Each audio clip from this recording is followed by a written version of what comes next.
Đây, hôm nay bắt được quả con hổ man chúa này, to cực kỳ luôn. Đây, đó, dài chưa?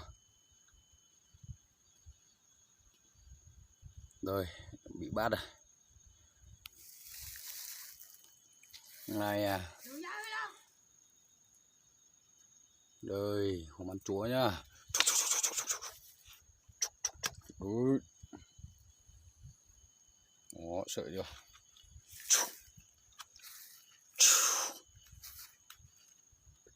Wow, sợ luôn.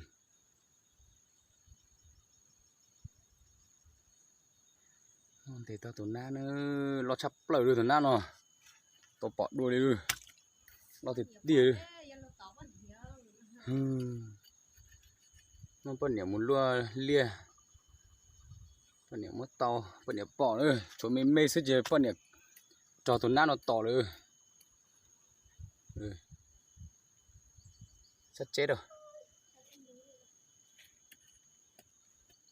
Đó.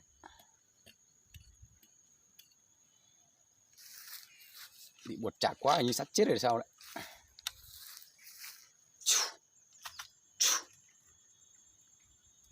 Xích nữa thì vợ bị cám rồi.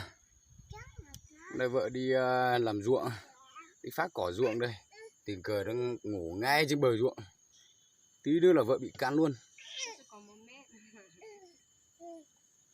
Ôi giời, sợ quá các bạn ơi. Con này trông thế thôi nhưng mà nó chắc nó phải khoảng tầm 2 đến 3 cân các bạn ạ. Cực kỳ to luôn. Cả đời chưa nhìn thấy bao giờ luôn. Món chúa này, đây to cực kỳ đây. Đó. To cực kỳ luôn, còn 2-3 cân các bạn ạ. Thế mới sợ. Đây, cái đầu nó ở đây nhá. Đây. Nó phải dài tầm khoảng 1,5 mét. Đó. Con chúa đây. Sợ chưa? Nhìn cái đầu nó kìa. Nó. Đẹp chưa?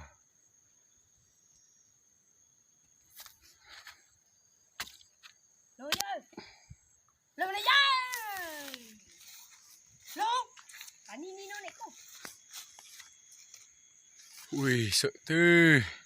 Ơi.